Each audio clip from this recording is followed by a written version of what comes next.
Guys, your movie is a rom-com, but one of the aspects that I love about it is that between of the laughter, it shares messages and facts.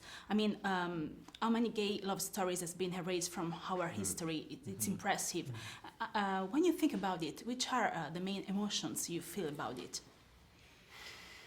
Oh, about the movie in general, or just that part of it? Yes. Yeah, I mean, I think it's really frustrating actually as a gay person, that we don't know more about ourselves and our place in history and our contributions to history. That's not in addition to the great LGBTQ love stories that have been erased from history books and textbooks and fiction and everywhere. I mean, not completely erased. There are exceptions to the rule, but for the most part, there's so much that we don't grow up learning about, and I think that's really does a disservice to everyone. In your opinion, why people are shocked by the idea that Lincoln could have been gay? Why must a president of the United States must be straight?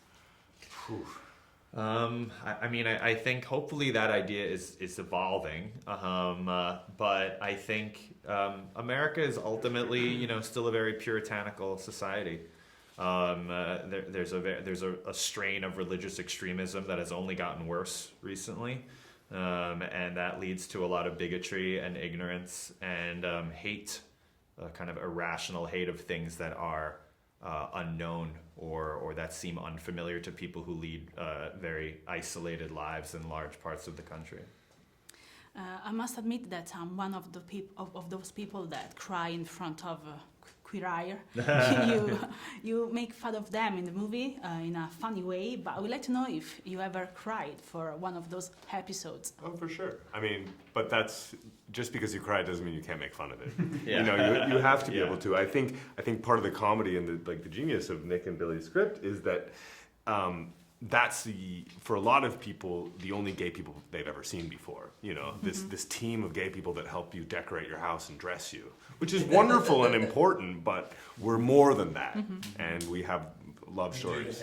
We do hair too. We do hair as well. Yeah, and skincare. Skincare, there's a lot. We garden.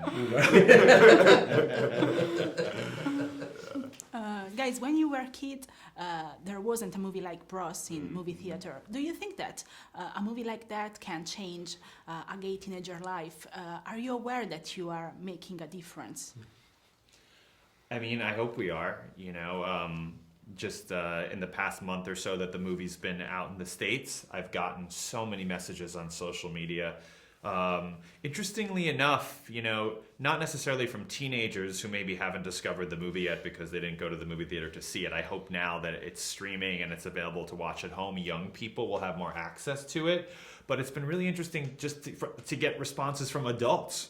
Grown adults who haven't seen our stories or have very rarely seen our stories on the big screen play out this way.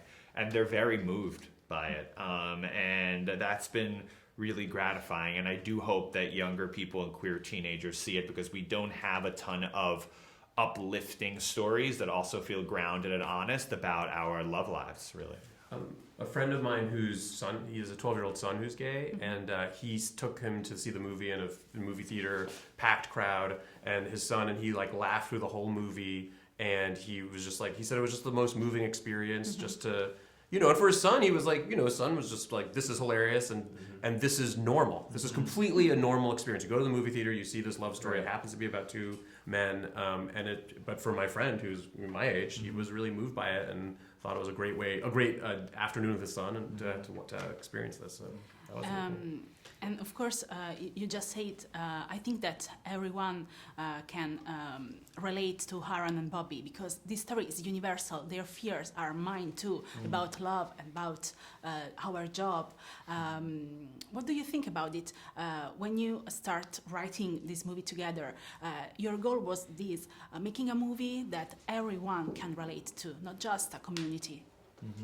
I mean, it's a writing adage that, the more specific you are as you write, the more universal and relatable the story is. And so you know, I knew that if we were just really honest with Billy's story, and we were really honest and tried to make something very funny, but honest, that it would people, gay, straight, whatever, would relate to it. You know? Yeah, I agree. You know, we wanted to be honest first and foremost, and we wanted queer people and gay men to watch the movie and feel like we were unapologetic and honest and real and nuanced about our lives, and hope that in that specificity, straight people would be able to sense that honesty and be able to relate to the emotions that went along with it. Social media has changed our communication. We share more, but we talk less. Do you think that dating apps are killing romanticism? What was that? Killing romance, dating apps.